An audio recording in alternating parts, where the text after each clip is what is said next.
Well, I've seen Zack Snyder's Rebel Moon Part 1, A Child of Fire. And, well, well, I can say I guess it's better than Army of the Dead because it doesn't have a ginormous plot hole right in the opening of it, damn near. But on the other hand, I was surprised that it doesn't look as good as Army of the Dead did, and that I've always said Zack Snyder's films always look good. This one, especially with a sci-fi spectacular, was a bit underwhelming. Some scenes were pretty cool in that. The ship design for the spaceships was pretty lackluster as well. Not a whole lot into it. Basically, flying submarines with some space ospreys flying around, and that's about it. And the aliens, a few attempts at something a little weird and creepy, but one of the annoying things is the constant thing of a toothpick-limbed supermodel who can defeat Navy SEALs, and that's the scenario that repeats. But of course, if you can take advantage of a fantastic tale, you can explain this. They really don't. They do give a backstory for the main character and her military background and all that, but that doesn't really explain a lot of this. And another thing about Zack Snyder is usually he's very good at filming fight scenes, and the choreography there is. He gets it down to a T usually. I mean, especially when I think 300 obviously did that there, but also that warehouse scene in Batman versus Superman, where it's probably the best Batman action scene ever.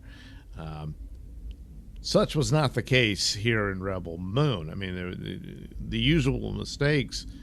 The bad guys had every opportunity to take out the hero, and just wait to get shot in the face. Stuff like that. And it's like, damn it. The plot in and of itself is mostly fine. It was meant to be a Star Wars movie, and you can see that, but also it takes quite a bit from, Star Wars, the original Star Wars, or New Hope as it is now. The main hero here is basically Luke Skywalker and Princess Leia in one, and Obi-Wan thrown in two, with a, how do I put this, a gentleman in distress to be a potential love interest for later. He does have some heroic moments, but basically he's being rescued by her. But had they done something within the sci-fi realm, which you could do, where there's some augmentation, cybernetic thing, something like that, or she's from a race of people that have a superior strength and powers and whatnot. But in this, there's none of that.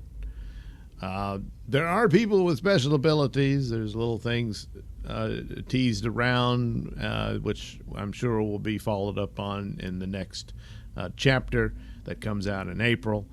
And there's some elements here, especially for the villain, at the end too, that I don't know if she too is set up this way, that there are some augmentations or implants or what have you that explains her.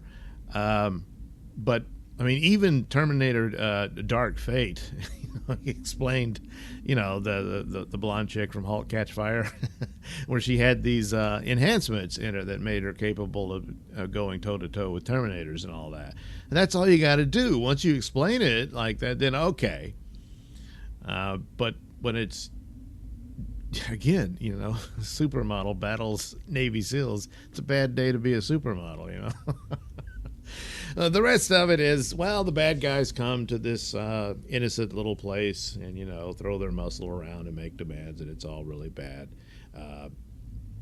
Another interesting thing, which I thought was teasing something that would happen later, and I guess they'll get to it, because I'd heard some bits and pieces of what the plot would be.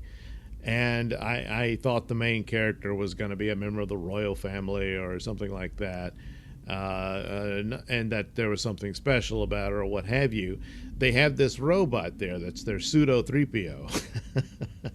And they mention they used to be these dangerous battle droids or what have you, but not anymore. Since the king died, they don't have any battle in them. They're just basic servant robots or what have you.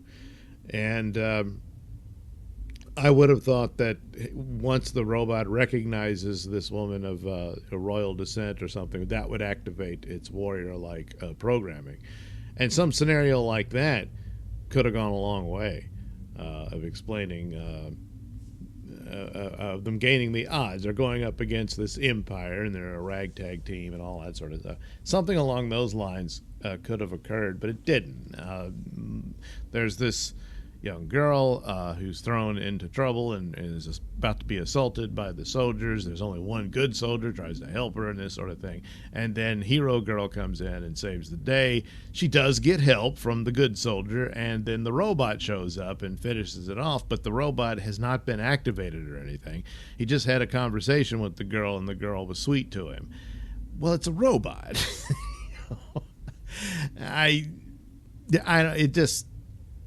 It fell flat as far as I'm concerned.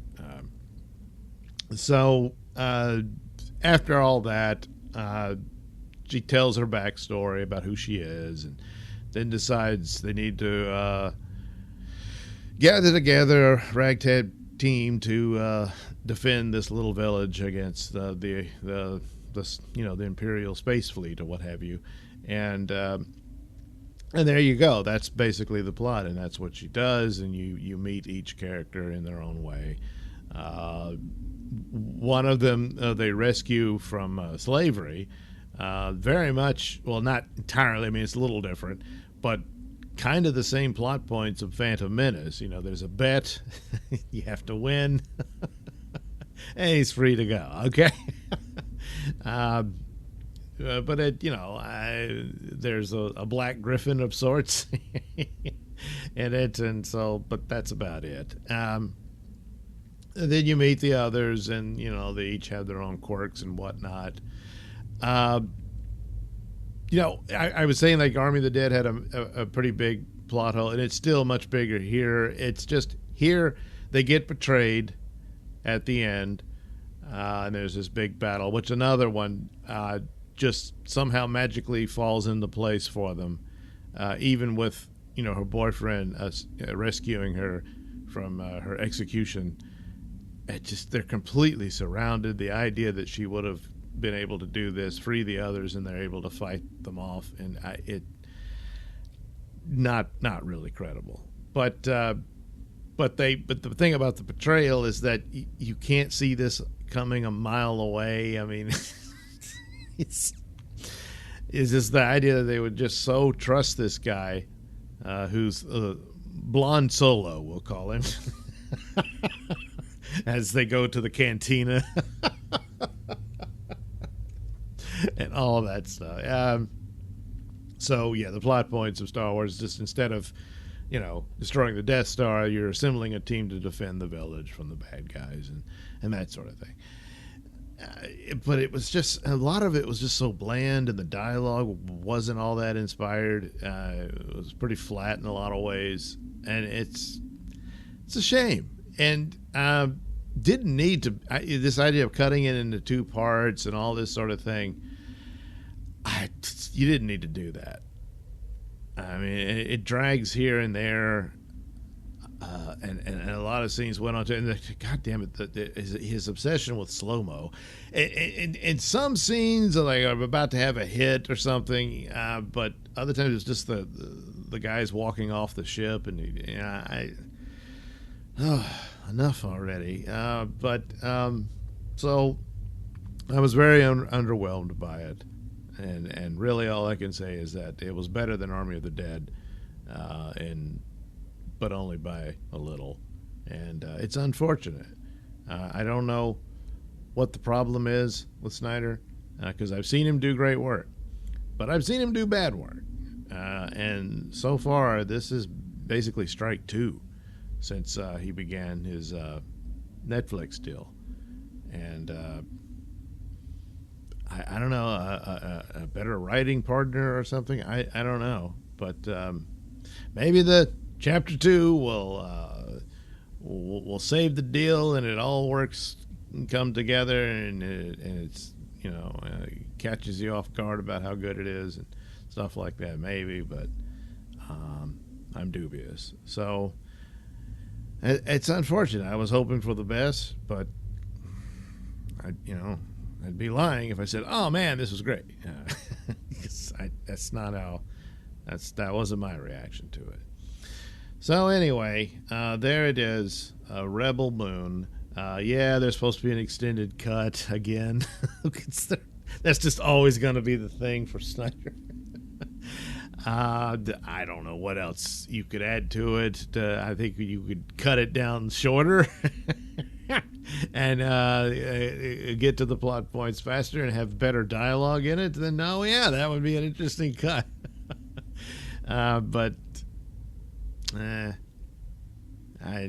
think it was a bit of a letdown. And but then again, the next chapter might be better, but we'll have to wait till April for that. So anyway, there it is, Rebel Moon. Should you be interested in that, it is, of course, on Netflix.